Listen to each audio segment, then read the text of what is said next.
Yep, we got a bunch of oak Moving trees here. Along. What's that? So if you like to drive, hit that bell icon along. Yeah, our on the Needles, we're going to see a lot more Black Hills spruce trees, a one-of-a-kind tree only found here in the Black Hills. It's a subspecies of the white spruce, but because it's been isolated for so long, it became its very own unique species called the Black Hills spruce. And 3 of them have gone to our nation's capital to be the national Christmas tree. Yeah, and these trees were like over 75 feet tall. And the first one was called the Eisenhower tree that went to our nation's capital, the Christmas tree, in 1955. The second one was in 1970. They called it the Pageant of Peace tree. That was at our nation's capital. And then there was the last one was in 1997. It came out of Spearfish Canyon. Yeah, right past Rough Lock Falls, by where they filmed the end of the movie Dances with Wolves. The entire movie was filmed here in South Dakota. Kevin Custer actually used to be my boss when I worked for his museum up in Deadwood called Tatanka, Story of the Bison. Yep, Tatanka is Lakota Sioux for buffalo. Yep. He owned a casino before, too. Yep, he used to own the casino up there and he sold it. He used to have something called the Midnight Star. It was a casino with 2 restaurants, a sports bar, and a very nice dining establishment. But yeah, he sold that several years ago. Is Deadwood a good stop on the way to Devil's Tower? Oh boy, yep, I can give you the whole tour or tell you all about it when I give you that map. And yeah, when you go to Deadwood, you definitely want to go to the Old Style Saloon number 10. The Old Style Saloon number 10 is the most famous saloon in all of South Dakota. They do the free Old West reenactments of the killing of Wild Bill Hickok by Crooked Nose Jack McCall. You might even get to meet Calamity Jane.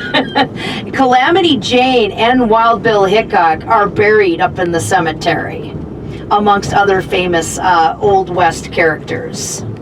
Yep, and so, yeah, the Boot Hill Cemetery, also known as Mount Moriah Cemetery. That's where Calamity Jane, Martha Jane Canary Burke, and Wild Bill Hickok are buried. James Butler Hickok, not to be confused with Buffalo Bill. Buffalo Bill, yep, that's William F. Cody. He's buried out just west of Denver, not too far from Golden, Colorado, up on Lookout Mountain. A lot of people get those two confused. But anyway, Wild Bill and Buffalo Bill were friends, and they worked together for the Pony Express, which only lasted for about 18 months or so. And Wild Bill Hickok did a short stint with the Wild West show, but it was the theater production that they had originally before the big Wild West show that they came out with, Buffalo Bill Cody, and took it all over the world. What about the snakes? Oh, snakes? We have one venomous snake. It's called the prairie rattlesnake. And yep, and if you go to any like prairie dog town, you gotta watch out because there could be rattlesnakes hiding in some of the taller grass. Luckily, most prairie dog towns or colonies, the grass has already been grazed down. And around here, it's by the bison or the buffalo. In fact, the prairie dogs have been following the vast buffalo herds for thousands of years because the prairie dogs love to build their towns or their colonies where the buffalo have currently been or previously been. They like the grass nice and short so they can more easily see their predators. So yeah, they purposely follow the buffalo around. So typically when you're in a park with prairie dogs and buffalo, you're going to see a lot of, let's just say, buffalo chips, also known as cow pies. Right. Yep, in the prairie dog towns. And prairie dogs, Lewis and Clark had never seen them before when they were coming across what was to become South Dakota. And they'd never seen them, and they wrote about them in their journals, and they called them the barking squirrels. In fact, the prairie dogs are in the squirrel family. That's their closest relative, the squirrel. But they are considered a rodent, but they are protected. But a giraffe of the antelope, the pronghorn antelope. So they're getting away from the term antelope as well, because it happened again. When they first saw the pronghorn, they said, oh, those remind us of the antelope from Africa. Let's call them antelope. So the same thing happened to the antelope that happened with the buffalo naming. So, like I said, the antelope are not a true antelope species. And there's one right there with its babies! Oh my gosh! Oh my gosh, this is amazing! And those babies run faster than any animal at this age right here. That is incredible! Oh my goodness! Unbelievable! That is the fastest land mammal in North America right there. They have two babies at one time? Oh, yes. It's very common for them to have twins. I cannot believe it. How did you time it? Oh, my gosh. Those babies were just born, and that baby's freaking out. Mommy, you better go get the baby. Oh, boy. He's coming back. Oh, I hope he doesn't come towards the road here. Oh, boy. No. I'll get out and stop traffic if I have to. Typical. Wow. Oh my gosh. That is something you never get to see. Mama's gonna have to cut down the Just sugar that born. things eat. These guys are missing it. You're missing it. Wow. Oh my goodness. That is so amazing. I mean, I seriously. He's on a sugar high. Yep. Pronghorn. They're running so fast that they're going funny right Pronghorn antelope babies. now. Yeah. Wow. That is too cute. That is incredible. When the tour guide gets completely overwhelmed, I mean, that is just, wow, those were just born. Just born. That one's got some energy. Oh my. Yeah. Don't run over here to the road. You said they have two twins. Yes, that's very typical for the pronghorn antelope to have twins. Yep. Wow. I'm so glad it was us. Because, yeah, I saw them right away. Out of gas, you got to tank up again now. Oh my goodness. That's amazing. That was cute. That is so awesome. Look over there, babies! Pronghorn babies! Yep. Watch them run real fast across the road. Oh, that makes me so nervous how they ran out in the road. And I gotta tell everybody, do you know why so many fawns, eat the babies of the pronghorn antelope, they're called fawns as well. Yeah. And so many fawns get hit by cars. And a lot of people don't know why. And the reason is because the fawn cannot keep up with mom. So what happens so often, when a deer crosses the road, what do? We watch the deer cross the road, and we go like that. And we turn our head and we watch the deer. Boom, there's the fawn. The fawn cannot keep up with mom. And the mom will bolt across the road, and then the fawn instinctively will follow mom. But the person driving the vehicle is looking over here. They're not looking for more deer. And you do not want to hit a fawn. That would ruin your day big time. So whether it's a deer or a pronghorn antelope, so when you're driving and you see a deer, make sure you always look for more. Boy, that was a rarity, what we got to see. Ask anyone if they've ever seen, I bet you couldn't find 1 in 10,000 people that have seen pronghorn antelope babies. Yeah, fawns. That was, mind-blowing. I got bragging rights tonight. Yeah! Yeah. I get to tell the other tour guides, na na na na na. Yeah, they're going to be so What will they call jealous. them if they don't call them antelope anymore? What's that? What will they call them if Pronghorns. In fact, that's what it says in your Custer State Park magazine. Yeah, they're getting away from the name antelope, and they call them pronghorns. Like antelope heads. Pronghorn. These are horns. Yeah, and the males have pronged horns. The females, their horns stop growing when they're about as long as my pinky. So the females, a lot of people do not realize that the female pronghorns also have horns, but they're itty bitty, just like the Rocky Mountain bighorn sheep. The ewes, the females are called ewes, okay, E-W-E-S, and ewe, or ewes, and they also have horns, but their horns also stop growing, but they get about, I don't know, 7 or 8 inches or so, and then they stop growing. Now the rams of the Rocky Mountain bighorn sheep, they curl. You know how the ram's horns curl, and they never stop growing. There's been stories about how the horn will actually come all the way around and go back into the skull. Yeah. Mm-hmm. And so anyway, that's rare. But what's that? They live up in the rocks. Yes, yep. And there's more pronghorn antelope out there. Yep. See them way out there? Yeah, you can see them way out there. And hopefully some of you have binoculars. Yep. Is there an extra pair back there perhaps? Or, yep. I can one. Yep. Do you see them over there, Eric? Yep. Does that one have babies too? They're starting to, and the donkeys are going to have their babies too. I see.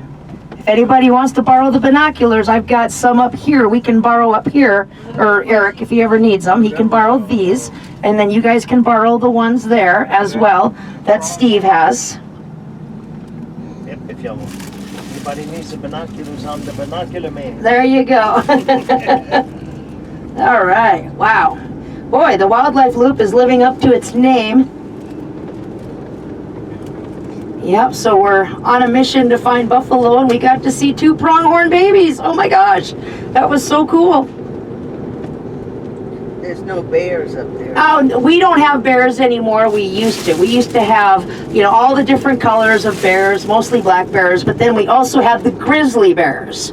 There used to be 15 states that had grizzly bears here in the United States. Now it's down to only 5 remaining states that have grizzly bears. But South Dakota used to have grizzly bears. In fact, 2 famous mountain men were attacked by grizzly bears and almost died. One, his name was Hugh Glass. They've written and had movies about him. In fact, the first one that I know of came out in 1971. It was called A Man in the Wilderness with Richard Harris. I don't know if anybody's seen that, but it was about the legend of Hugh Glass, and a mountain man who was attacked by a grizzly bear and left for dead. And then later on, here about 5-10 years ago, they did a movie called The Revenant with Leonardo DiCaprio, and he played Hugh Glass, a man who was almost killed by a grizzly bear and left for dead, and he had to crawl hundreds of miles to get back to a place called Fort Kiowa. But anyway, yeah, if you ever have a chance, watch the Mountain Man movies. Man in the Wilderness, starring Richard Harris, and also The Revenant, starring Leonardo DiCaprio. Oh, here's a bird that's going to talk to us. Okay, say sing to me, Eric. Just say sing to me. And there's a bluebird right there. Bluebird over there. Here, I'll do it. Ready? Let's see. Oh, he took off. Okay, we'll try it again. There's another but one. there's a blue, that bird right there is a, let's see, let me get closer here. Oh yeah, we Okay. have those in Texas. Yep, that's a mountain female. That's a female mountain bluebird, and that's a male. There's the male bluebird. See the male bluebird right there? Friendly, too. Yeah. Mm-hmm. Yep. Very blue. Uh-huh. They sing all the time. Yep. Wow. And we're gonna try to find another western meadowlark that might sing to us, because they're always singing here. They're they love to sing back at you when you whistle or something. So we'll try to. The other one flew away, but we're gonna try to find another one. Yeah, one of the best places to find any kind of bird that matter is on like a fence post. All right. So you got the airport over there, the landing strip. There's more pronghorn antelope out there on the left. Got a little Yep, baby. yep, and there's a baby, another baby. Oh my gosh. Yeah, look over. Wow. Yep, Yes, See it? another baby.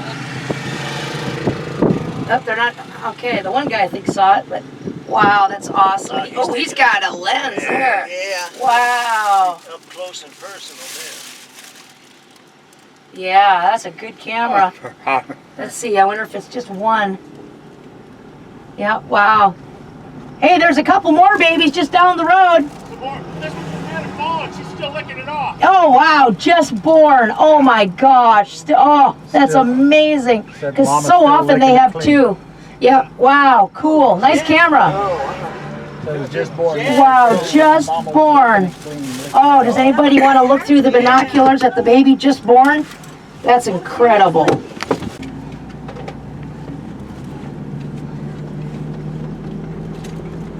Yeah, awesome. Okay.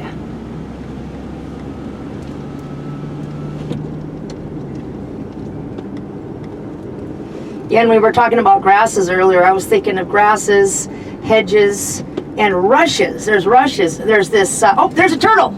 Oh, yeah. Oh, I see it. 2 turtles, 3 turtles, 4 turtles. Yeah, everybody look at the turtles. Yep, see them right there? Right here. Yeah, there's the turtles right down there. Wow. Oh, yeah, yeah, on the route. It's not a Freddy, huh? We got a turtle at home. Yeah, there's another one on the rock over there. I saw another one right by the pond. Yep, 4 turtles. All right. Yeah, we had a huge fire here back in 2017. 55,000 acres burned. It happened in December, which was really weird.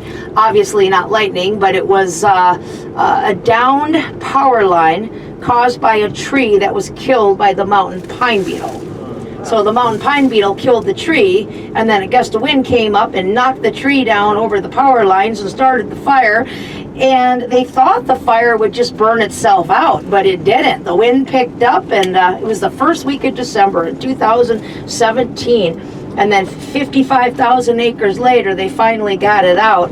But, and 55,000 acres, heck, that's a small fire, like for Canada and places like that. But that's one of our larger fires that has happened here in recorded history. But we're pretty good at, you know, thinning out the forest and getting rid of all the dead wood on the forest floor, and yep, so things can actually grow in the grass. See, if the sun can't hit the grass or the ground, the grass can't grow. So when you have overcrowding in the forest because of wildfire suppression, you know, because normally for what, 150 years or more, there's been something called wildfire suppression in our forests. Right. Yeah, you stop a fire from happening, and that leads to 150 to 200 years of dead wood that is accumulated on the forest floor. How much dead wood do you think accumulates on a forest floor in 200 years? A lot. And if you don't get in there and clean it up, you're going to have huge forest fires, out of control forest fires. Then it gets up into the crown of the trees. They call it a crown fire, and they become so hot, they're like 10 times hotter, 10 times harder to fight, and sadly many a firefighter has died fighting a lot of the fires, you know, out west and up north, where, you know, they don't take care of their forests as good as they should. Like California does. Right.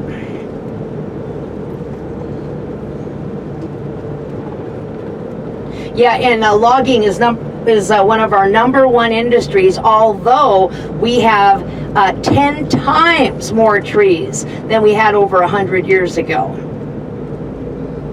Yep, ask any forester and they'll tell you that. If you look at old photos of deadwood, you'll see that there's hardly any trees in the background. That's how deadwood got its name. When the gold miners first came into the gulch in 1875, about a half a year before the big gold rush, yeah, all the gulches in Deadwood were choked with dead wood. Hence the name Deadwood. What's that? A lot of dead trees over Yeah, from the mountain pine beetle and forest fires. Yeah, killed by the mountain pine beetle. See, it's been an epidemic. We have it under control more than any national forest in the United States. We're in a state park right now, so same thing goes for the state park. We do more here to, prevent forest fires and the spread of the mountain pine beetle, than anywhere. Yeah, we went to Tennessee a few years. There's a lot of dead trees. Mm-hmm. Yep. And actually, the fires are very good for the environment. It's an essential part of the ecosystem.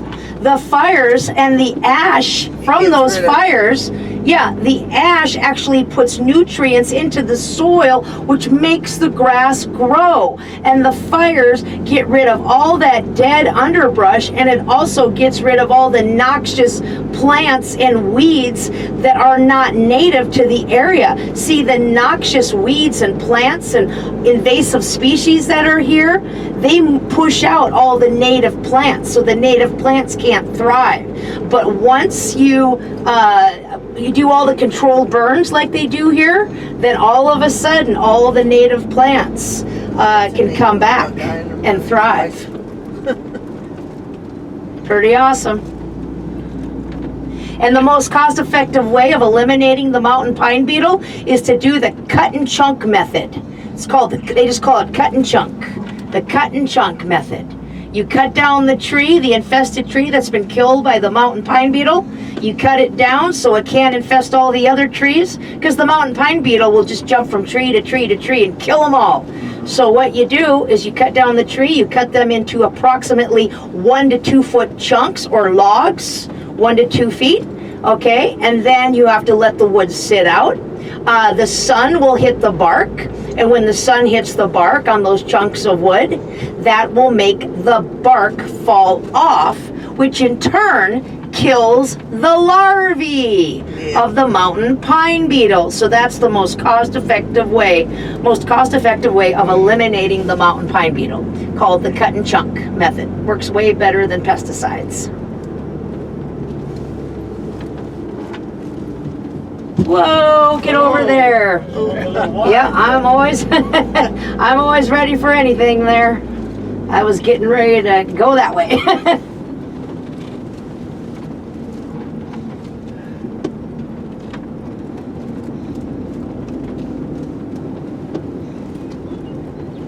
Oh, I just heard about western meadowlark. That sound? Mm-hmm, yep. You'll hear them just constantly as you're driving along, especially out on the prairie here, or the foothills. These are called the foothills of the Black Hills.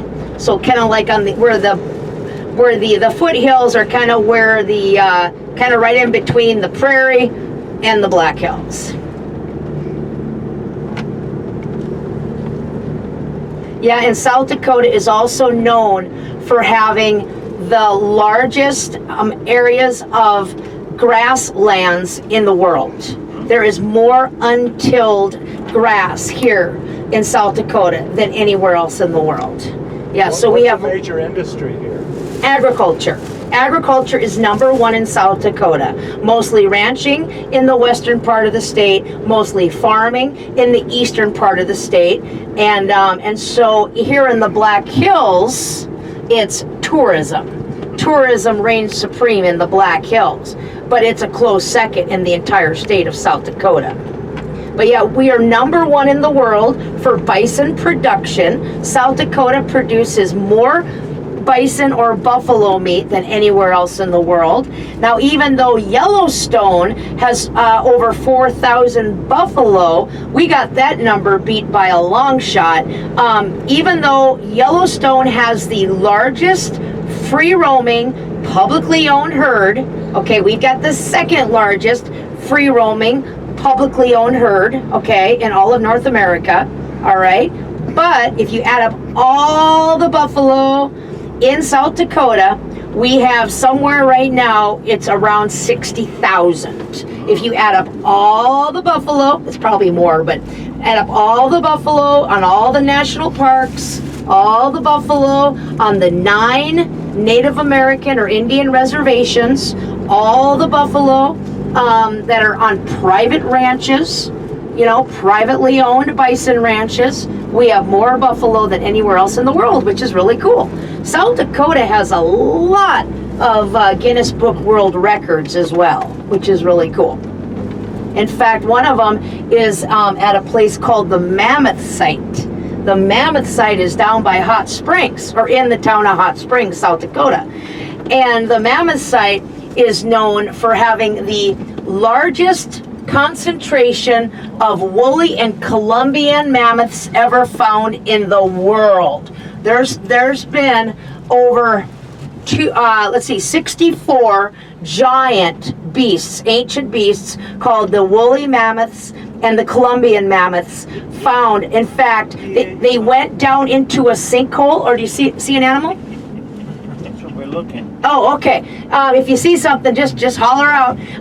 Yep. So the Mammoth Site. Anybody been there yet? Oh, I have you, buddy. Have you been there, Eric? The Mammoth Site yet? Down in Hot Springs? have. Definitely got to go there. And yeah, the Mammoth Site, like I said, there's over 64 of the giant woolly and Columbian mammoths with the big, huge tusks that went to get a drink of water in a sinkhole, and then they couldn't get out, and they're all still there. It's an ongoing dig site. It's considered one of the most important paleontological finds of all time. Also, the largest, most complete T-Rex, Tyrannosaurus Rex, ever found in the world was found right outside of the Black Hills in South Dakota. So that's pretty cool too.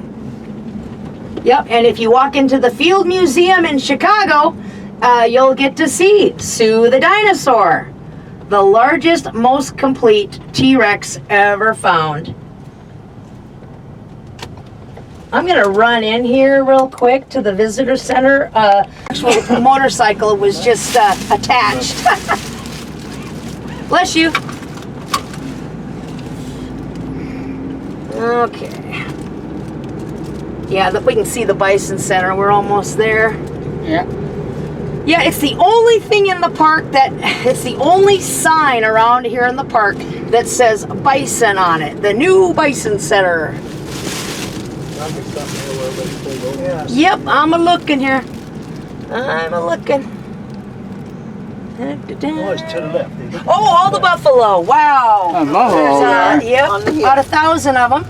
They'll probably be coming down here a little later on today. Yep. Back across the street.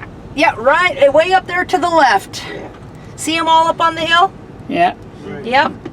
We're going to go try to find some more up close here. Okay. That's not all of them, though. Let me tell you, they're all over the park here. So sometimes they're right on the road, and sometimes they're off a ways. So it's always good to have binoculars. If you're ever going to Yellowstone, definitely have your binoculars there as well. Now, if you ever see a big round circular patch of dirt, that's called a buffalo wallow. Yeah, there's buffalo wallows all over the park. When the grass starts to grow, sometimes they're hiding, but the buffalo will roll around and roll around some more. There's a big one over there. Yeah, it's called wallowing when they roll around, okay? And they do it to hurry up the shedding process. Yeah, they want to get rid of their winter fur coats. And so they roll around and they roll around some more. They also do their wallowing to get rid of insects. They also do the wallowing and roll around to impress a mate. Like, you know, the big bulls are over 2,000 pounds. I mean, they are so athletic. They could easily jump over that fence if they wanted to. A full-grown, mature bison can run faster than a horse. That's why people get killed by them every year, because they think they can outrun a buffalo. Oh, look at the big bulls. Oh, the big bull bison right there. Yeah, that's pretty close. Yeah. Yep. Wow, cool. There's the new Bison Center right over there. Look at how they have 2 cattle guards together. A lot of people don't notice that unless I point it out. 2 cattle guards, because a buffalo can easily jump over one. Cattle, normal beef cattle won't do that. you know. And so anyway, they are so athletic. They can run 35 to 40 miles an hour faster than domesticated horses. Oh, more pronghorn antelope way out there to the left. Yep, more of them out there. How can you tell the male from the female? Because the bulls are about 800 pounds more, and they have a much bigger hump. Their horns are completely different, and I'll show you some characteristics when we drive by them. They're way, way bigger. This is where they have the famous Buffalo Roundup. 25,000 people were here last year, and there was about 10 or 15,000 on these hillsides, about 10 or 15,000 people on the other hillsides. It's an amazing event. I highly recommend. Oh, there they are right now. Yep. Highly recommend coming back for the Buffalo Roundup. Yep, it's an amazing event. It's always the last Friday of September. Remember, the last Friday of September. Now, they're in their buffalo wallows. Do you see their buffalo wallows? They go back to them time and time again. They roll around in them so much. And what's my favorite thing about the buffalo wallow is that when it rains, they fill up with water. And so they get a good indentation in them, and they fill up with water, and they've got some oil in their skin, so that kind of helps retain the water a little bit longer. And yeah, look at these guys. They're huge. And people get out to go pet them. Can you believe it? Oh my, yep. Buffalo Safari. Yeah, and so you see some of the winter coats still hanging on there. Maybe this guy might roll around. Yeah, oh, he's wallowing. Or he was. Come on, do it again. Come on. Oh, come on. He's like, get this winter fur coat off of me. I'm getting too hot here. And can you imagine? To be smooth or something? Well, yeah, they keep a lot of the fur up front, but most of it towards the back comes off. And they're way bigger than the females. The females are called cows. The males are called bulls. The term cow means female. Like when you have a cow moose, what's that? That's a female moose, right? When you have a cow elk, that's a female elk. The term cow does not mean beef cattle like it's usually used as. There's cows and there's bulls. The cows are females, the bulls are males. Yep, and people get out and go up and pet these things. Personally, I've ridden my motorcycles through here before, and I would not do what he's doing right now. You can go to YouTube and watch people get knocked off their motorcycles all day long. There's lots of pictures here in the park. People on their motorcycles getting charged by the buffalo. And when that tail goes up, he's going to do one of two things. He's going to charge or discharge. Yep, he's swatting flies right there. Yep, those are all bulls. The females are way smaller, and they have a much smaller hells. They always use tractors, big tractors. What they don't use four-wheelers or horses because it's just way too dangerous. They told me nobody can find the donkeys either, but we're going to try to find them. More pronghorn way out there.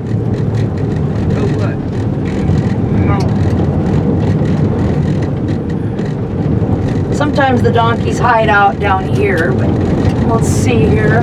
Oh, they could be somewhere else in the park as well. Yeah, there's wild donkeys that just freely roam around. You can see all the buffalo again way out there. I see people feeding donkeys. Yep, we got carrots for them. Okay. Like I said, sometimes they're on the edge of the park here, kind of hiding out. This is where you, if you ever come back to the Buffalo Roundup, this is the secret road, the Lame Johnny Road that comes into the park, and you do not have to wait in line for 2 hours. You have to wait in line for 5 seconds. Or is it 3 seconds at a stop sign? You go to the stop sign and turn in, and you're here. It's the secret way to get into the park. during the Buffalo Roundup, because 25,000 people approximately come here for the Buffalo Roundup. And then they close all the roads about 9 o'clock, the ones coming in and out of where the corrals are. That's where they round them all up. And it's one of the biggest events in South Dakota. And it's the only one that's open to the public.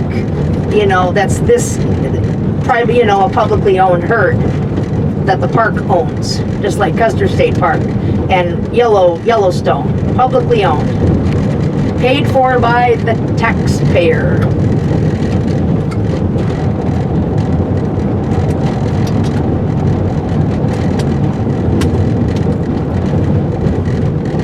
Oh, Buffalo Safari folks are following us. well, they know that they hide out here sometimes too. Yeah. Hello. They're not. I should have said they're not back there. Yep, pronghorn antelope right there hiding in the grass. Yeah. Yep. Wow. Just chewing her cud. If you get your binoculars out, you'll see she's got itty bitty horns right above her eyeballs. Yep. They're not so good. Yeah. Yep. Fastest land mammal in North America right there. They can run.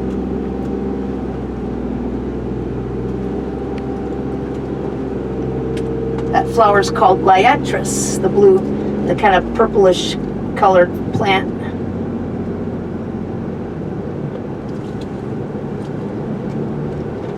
I see something in the distance.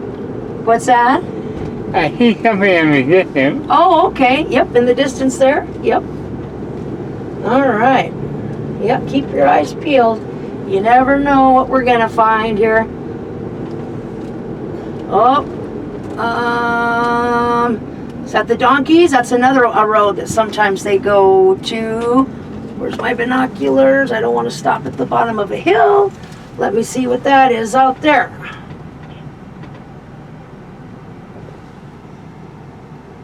Donkeys. And I was wondering if they've had any baby donkeys yet. What's that? What's There's little prairie dog pokies. Yep, yep. What is that? Prairie dogs. That's what Lewis and Clark called the barking squirrels. So, yeah, we're going to go find the donkeys. We're going to be seeing the prairie dogs for most of the day. I know. We're going to see about 1,000 of them here in about 1 minute. Yeah. We're going to see about 1,000 of them in about 1 minute.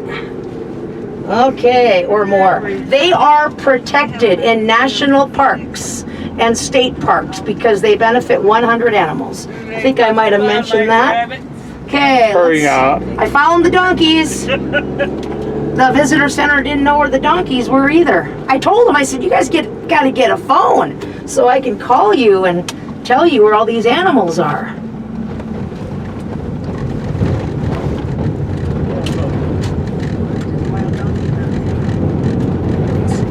Looks like there's something up on top of that hill.